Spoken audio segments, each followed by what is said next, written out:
Pre-Zero Day, those involved in Project Zero Dawn strived to ensure humans would have a place in this reborn world. This dream would indeed be realized through the work of Patrick Bouchard-Klein and his team to bring Aletheia to fruition. Gaia's subordinate function would carry out its mission through the cradle facilities responsible for storing and birthing the zygotes of humanity's future. Inspired by the numerous inquiries from our community on this topic, we will attempt to approximate just how many cradles there are across the globe. First, thanks to the testimony of Aletheia's Alpha and the Zero Dawn staging facility, we know there are indeed cradles located across the globe. Second, we can't ignore perhaps the most obvious indicator we have to quantify the cradle facilities, that being the title of the cradle within Allmother Mountain, Aletheia 9.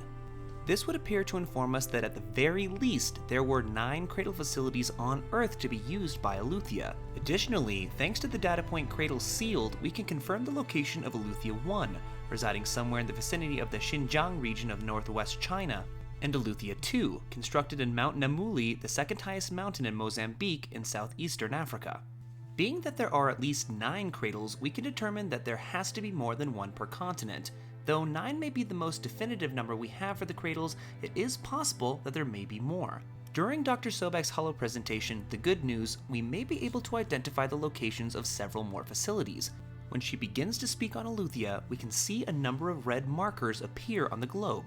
Though it's difficult to identify their exact locations, they share close proximities to the Netherlands, Moscow, southern India, Greenland, Algeria, Chad, Somalia, Kazakhstan, Nigeria, as well as Mozambique.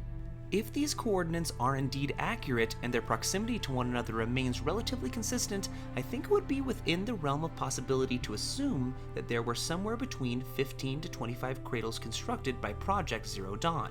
However, it should be stated that there is no guarantee that these points represent the finished product of what ZD was able to accomplish, and may be no more than a visual aid to help convince candidates to sign on to the immense undertaking that was Project Zero Dawn. With that said, judging by the distance between the closest cradles we have confirmed locations for, Aletheia 1 and 2, just over 5,000 miles as the crow flies, it would make sense to have as many cradles as possible, and within close proximity to one another to provide denser populations, less travel, and easier communication. But this ideal scenario may have never come to pass. Before we conclude this speculation, there is one other line of reasoning that may lead to an entirely different conclusion, one that is heavily impacted by the spread pattern of the Pharaoh Swarm. Let's begin at the source, the swarm belonging to the Hartz Timor Energy Combine located in the South Pacific. From there, the plague would spread outwards in all directions, but would be slowed across the Pacific by the use of nuclear weapons, resulting in the swarm's first major landfall outside of Australia, most likely being in Asia and Africa. This means that ZD would have to prioritize construction of facilities in these regions first, as they would in turn also be the first areas to be lost to the robotic horde. In the data point special orders, we see troops were dispatched to Mozambique specifically to entrench and fortify the area in anticipation for an imminent attack, the very same region of the world Aletheia 2 would be built.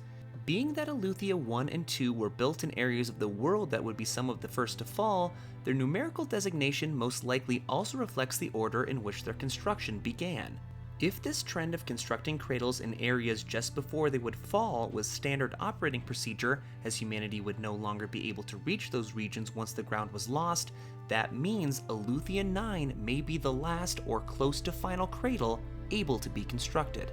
This because the central United States would be the final holdout of the human resistance before our species' extinction. If this is indeed the case, Zero Dawn may have only been able to complete 9 to 10 cradle facilities in the 16 months that was afforded to them before the arrival of Zero Day. This would be a lofty undertaking under the best circumstances, but with the swarm's relentless advance along with the collapsing biosphere, initial Zero Dawn estimates may have needed to be altered.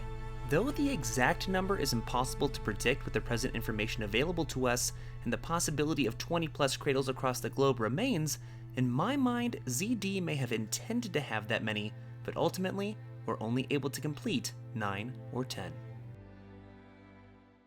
And that brings this chronicle to a close. If you'd like to see more content like this, likes and shares are always appreciated, and if you really like what we're doing at the channel, come and join our community and hit that subscribe button. Also consider supporting the channel on Patreon to help us create new series and to supply more quality content just like this. Check out the link in the description. The topic for today's video came from one of you, our awesome subscribers, so if you have a great idea or an interesting question that could lead to our next episode, let us know in the comments down below. And until next time, thanks for watching, and keep questing.